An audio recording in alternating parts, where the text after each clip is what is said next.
Hi, my name is Abhishek Rai and I work from BMC Cloud Lifecycle Management product. Today I'm going to talk about setting general options for BMC Cloud Lifecycle Management. The plan is to discuss how to set the BMC Cloud Lifecycle Management configuration options. Once you're done with the configuration, you will have an understanding on how the general configurations works and what all are the options available to select from. During the demo, we will discuss on general configuration options and how to set them. Let's switch to BMC Cloud Lifecycle Management Administration Console and take a look at these configurations. Okay, I'm on a BMC Cloud Lifecycle Management Administration Console and have logged in using my admin user. I'm already under the configuration workspace. Just in case you are on another workspace, then you need to click on this vertical workspaces and switch to configuration. Then you need to switch to General tab, which talks about general options. The first section is plugin configuration. Let's talk about the different attributes. The first one is cloud service URL. You need to define the platform manager URL over here. Make sure that you use the specific protocol. Mine is configured on HTTPS, so I'm using HTTPS. The platform manager server name or the host name, and then the port number, which is basically the jetty port you configured while installing the CLM stack. Quick start URL. Again, quick start gets installed on the platform manager machine, so you've got HTTP, the platform manager hostname, and then the quick start default port, which is 9000. Make sure you change the port in case you have a different port configured for quick start. Activity callback URL. Please define the complete uniform resource identifier HTTP address of the mid-tier, which is basically the mid-tier URL, to communicate the status of background jobs performed by other hosts and components. Here is the format of the URL.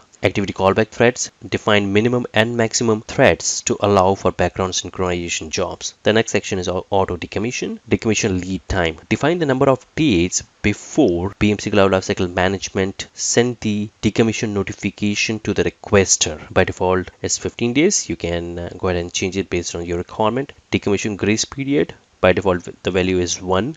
Define the number of days after the tenant's contract expiration so that BMC Cloud Lifecycle Management go ahead and decommission the service offering instance associated or owned by a user of that tenant company. The contract end date is basically applicable to the service offering instance contract end date or the tenant contract end date.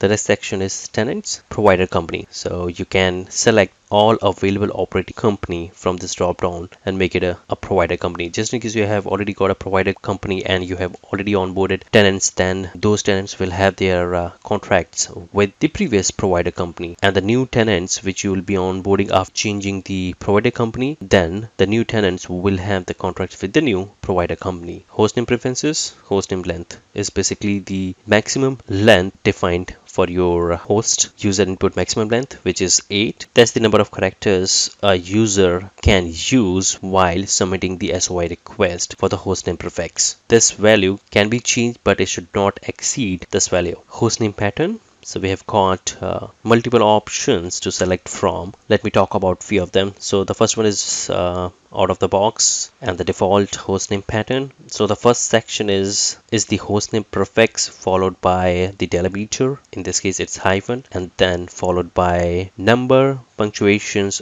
So for example, if you define BMC Cloud as a hostname prefix, then it will be like BMC Cloud hyphen then the counter. Counter can be start from 01. The next one is BMC Cloud hyphen, and then counter is basically prefixed by the zeros. So the host name for the first SOI processing will be BMC Cloud hyphen 0001.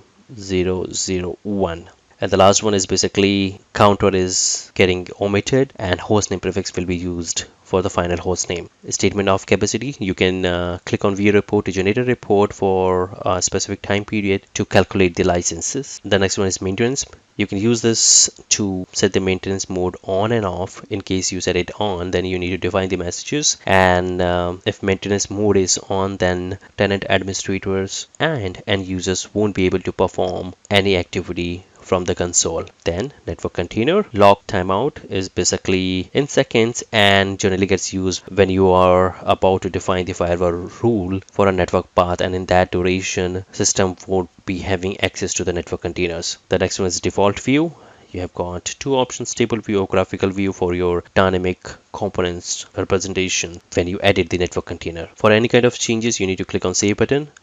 I hope this video was informative for you, and I would like to thank you for watching this.